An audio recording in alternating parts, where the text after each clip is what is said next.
Hello, fellow cave dwellers. Lance Birmingham here, joined by Delia Dial. Tonight we'll be talking to rock legend James Lucky Prostate Hiller. But first, an update on Ramon.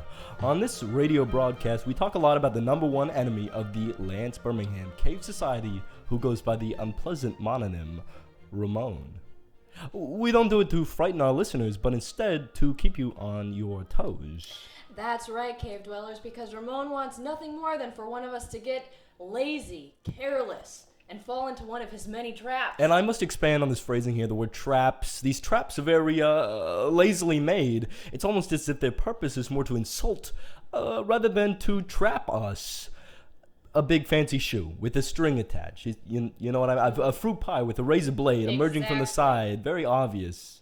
That's a good point you're making, Lance, but let's get back on topic on our topic, meat and potatoes.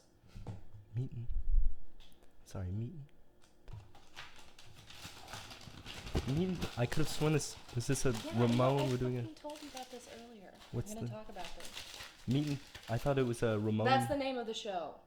Oh, of course. Meat and Potatoes, a rival radio show, is at the airwaves this week, hosted by none other than the enigmatic Ramon. And let's get a clip from that now. Hi, this is Marina Diamond for Baked Potato Radio, Hot Potatoes, and Meat and Potatoes. All right, welcome to episode 2 of Meat and Potatoes. I'm your host, Ramon, with my co-host... Face Mask Dr. Odd over here. How you doing, Ramon? Doing good. I was sitting around trying to listen to this whole Lance Birmingham... Fucking Lance Birmingham, yeah. Garbage, man. Yeah, I can't believe it. Potatoes. Meat. Yeah, and, you can see what kind of bullshit, I mean, look, as a radio host, you know what kind of negative... I know, yeah. Of course, Lance, being a public figure really takes a toll, but remember, it's the sacrifice we make nightly for our audience. Think of the audience. That's true, Delia. There's a lot of innocent people ears out there listening, yeah. And it's just what it is sadistic to hear the kind of slandering from such a hack.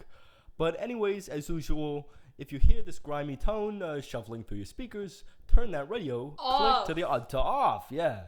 And don't traumatize yourself with Ramon's pitiful attempt at a broadcast. Pitiful. And avoid any meat or potatoes. That's right. Next up, we will be talking to rock and roll legend Jimmy Lucky Prostate Hiller, author of songs like "Where Did All the Wednesdays Go?", "The Swinging Stalactite," and "Me, Oh My, Where Are the Wednesdays?" Let's patch him through. Hello. Hello. Is this Jimmy Lucky Prostate Hiller? That's me. Lucky as always. Wonderful. My prostate is. To hear your voice again. It is just as sweet as a velvet sofa, even when you're not singing those beautiful tunes. What is he dropped out. Hello, why'd you hang up on me? Is this sorry, we had lost a you little for a second. technical difficulty over here. That's okay. It seems like you guys were getting carried away talking about my lyricism. We were, and if you'd like to comment kind of on your inspiration. Well, first, I don't like to call it lyricism. I like to call it lyricism because it's like a disease that I have where I can't stop creating great works with words. It's like an itis. It's a tism. It's a problem. And but one of my big inspirations is Wednesdays. I feel like they don't get enough credit. I feel that a lot of the credit they do get is by relativity. Like people are like, oh, it's hump day, it's almost Friday, and Friday kind of becomes the topic of conversation, and Wednesday's more a leapfrog to a jumping off point to Friday, and I just feel like Wednesdays should be enjoyed for what they are, and you shouldn't think about any other day but the Wednesday that you're experiencing. An advocate for the underdog. We love an underdog over here at Cavern 2. It's almost Radio like people station. don't like to utter the word. Like they prefer to say hump day rather than say Wednesday. Like it leaves a sour taste in their mouth or something, but you just lean into the discomfort there. Well, it's a very lyrical word. It's actually it's soft. It has a soft opening, a hard middle, but then the hard middle is picked back up by a round, by a n, and then it gets hard again, and then it kind of has a soft hard ending. It's a very volatile word in its syllables. It's very it's very lyrical. I feel like I can see my feet jumping on the three tops of the W, and then my buns bounce off the E, and then I'm balancing on top of the D, on the big stem of the D, and then I'm somersaulting over the N, and then I'm sliding over the E, and then I'm twirling all down around the S, and then I'm back to that D that I know, and then the A is the beginning of the alphabet, and the Y is practically the end. It's a pretty perfect word, really. I feel like it should be used more.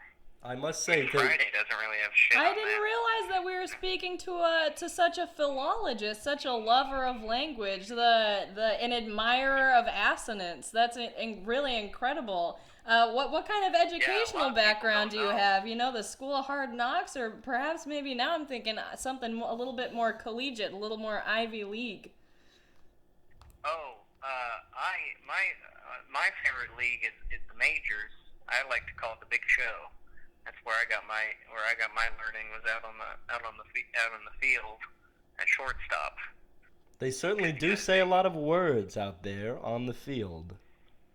They do a lot of So I actually pulled up in front of me. I've written down some of your lyrics here, and if you wouldn't mind kind of delving into them with me, I have right here a segment from your song. Where did all the Wednesdays go?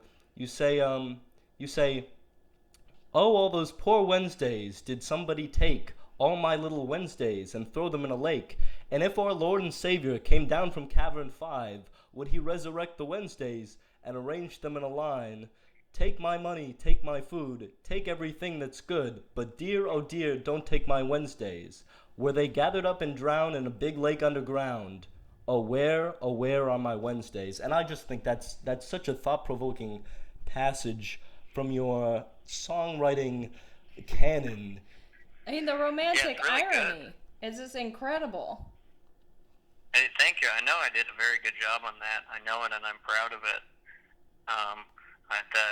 A lot of people have come up to me and they say, but who is Wednesday? What is Wednesday? What does it actually mean? And I really mean Wednesday. There's a lot of people are looking for metaphors there, and That must really, upset in fact, you. Talking about Wednesday, So, and a lot of the form for that, it has a very nice cadence. I enjoyed your reading of it. The middle section is based off of the classic limerick format, that kind of internal rhyming, hopping along. We got, for example, maybe this old one. What's a good limerick? I'm trying to think of one. Oh, I have one. It's a little inappropriate. Oh, do you mind? That's Oh, okay, of go right on ahead. course. I once knew a man from Ghent who had a penis so long that it bent. It was such a trouble that he folded it double, and instead of coming, he went. It doesn't make that much sense. But, It sounds like that. I mean, that sounds a a lot like that's like the work of Wordsworth. Correct? Is that where? What's the origins? the work of who? Well, Wordsworth. Williams Turdsworth. Oh yeah. He was. I don't regularly admit that I have influences, but if I were to, he would be one. He was the first. He was the guy that discovered that language came from Latin. I often wonder where language came from. Yeah, you never. That's know. I'm learning this now. Latin. I love to learn things on this show. It's like it's my classroom, but also I'm the teacher, That's but right. also I'm a student. Isn't that special? And in turn, many of your listeners learn as well. That's true. That's very true. Now, if you wouldn't mind addressing one, there's this other lyric from Uh-huh. your song. I believe it's "Me Oh My, Where Are All the Wednesdays," where you sing, and here I can't do it the same justice you do, but let me give it a shot. I used to come about a gallon, used to drink and watch Jimmy Fallon, but it seems like the end of days. Where are my Wednesdays? That's yeah. Well, that came out of. Well, first I'd like to say that Jimmy Fallon used to be a lot better, and the midweek of late night is usually when they have their best guests. You know, you'll notice on Fridays it's usually a rerun, if not maybe a minor star, maybe someone that's on the front of playbill for something they're doing Broadway, something more local in New York. But Wednesdays is where they get the big stars. They get the Matthew McConaughey's, the Scarlett Johansson, these type of people. They get the big bands to come out and play. They get the U2, that kind of thing going on Wednesdays. And then I just thought that Jimmy Fallon's act got very cheap. I love late night. I think it's the best form of entertainment there is because it's all forms of entertainment in one. And Jimmy Fallon just kind of bastardized it and turned it into like a variety show for everybody. It was not as dangerous or as provoking as Letterman, and I just felt like, you know, the best night of late night is Wednesdays, and with the way he made it go so bad, it was like I lost my entire Wednesday. Well, unlike Jimmy Fallon, I know that the Lance Birmingham Cave Society Radio News Network is on every night. To change the topic a little bit, I was wondering if you could enlighten us a little bit to your what's the rock and roll lifestyle? How does the heat of the floodlights, the clinging fans? I'm interested to hear a little bit about how you handled your sudden rise to fame, and what that means going forward. Well, I think the important thing in a meteorite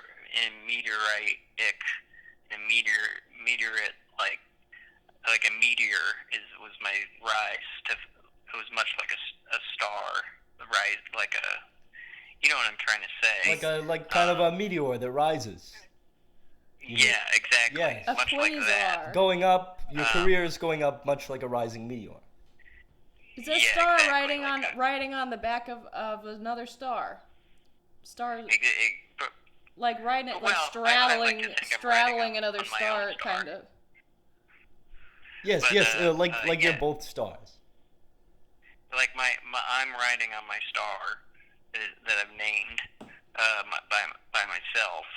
Well, in that rise, the meteor taking off from Earth is the most important thing is to keep the things close to you that were close to you before the rise to fame, to remind you to stay humble. So I just keep the best thing I can do is keep a steady diet, and so I keep I eat the same thing every day, no matter what. And what is that meal? That singular meal? Well, if you take tuna out of a can, but don't add mayonnaise, but add creme fraiche, which is a sort of French sour cream, if you will, and then a little Dijon mustard, and then I make little fish cakes, and I heat them on the stove, and they're kind of self-containing, so sometimes you don't even need a pan. You can just put it on the electric stove, and I just make my Dijon creme fraiche tuna cakes, and I eat that every day. Sounds like the stuff of dreams, and no wonder you're producing at such a prolific rate with that kind of nutrients. That fuel. Just burning through your body every single day. That's what's running through me. You're right. And just before we let you go, there's one last question that I'm sure our listeners are just scratching themselves straight to the bone, wondering about your nickname, Lucky prostate. Not a lot of people know where that comes from, and we're just wondering if you could kind of enlighten us. Yeah, well, it came from my doctor, because I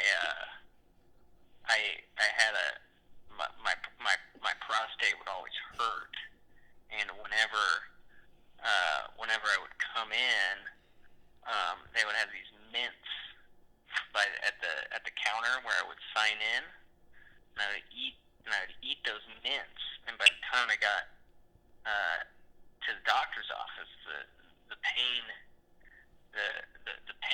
was gone, and it also cured my erectile dysfunction, and so the doctor never knew that it was just the mints in the office that were fixing my prostate, and so that ended my ongoing problems forever.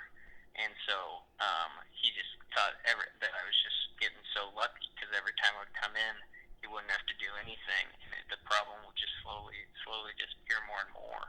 And it was just because of the mints that were at the counter.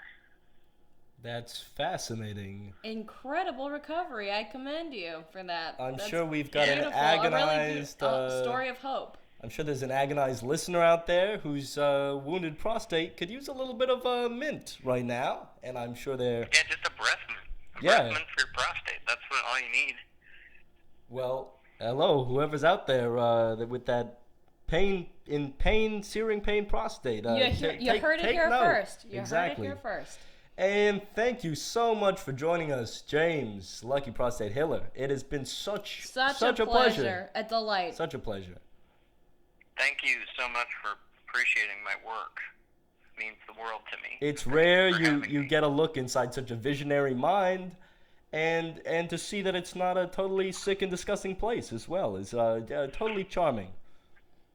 Isn't that nice? It's also so good to be inside of the radio. A look inside of the radio is very cool. Thank you It's for that very opportunity.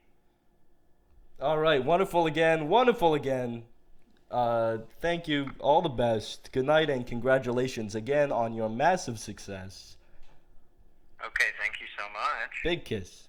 Mwah. All right. And that was James Lucky Prostate Hiller joining us. James Lucky Prostate Hiller, what a name. And now we know. He's been scrambling like a spider monkey up the charts lately, and just kind of doing his due diligence. Top of the charts. For weeks at a time, speaking of mints, he must be minting a whole lot of sweet cash. Oh!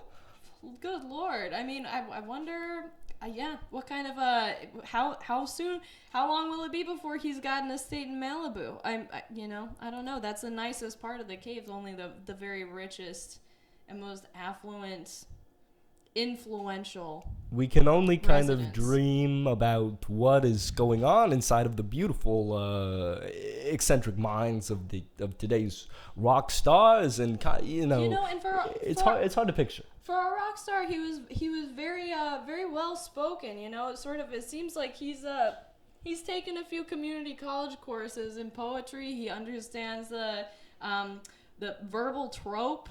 There was barely a slur, and there was, despite his obvious lack of intelligence, there was definitely a distinct kind of like an understanding between us, notorious radio speaker. We could communicate with him despite his... We like to try and be tame on this show, and this was we were brushing up with the wild, the untamed, the rock star sort of life that was living there on the other end of that.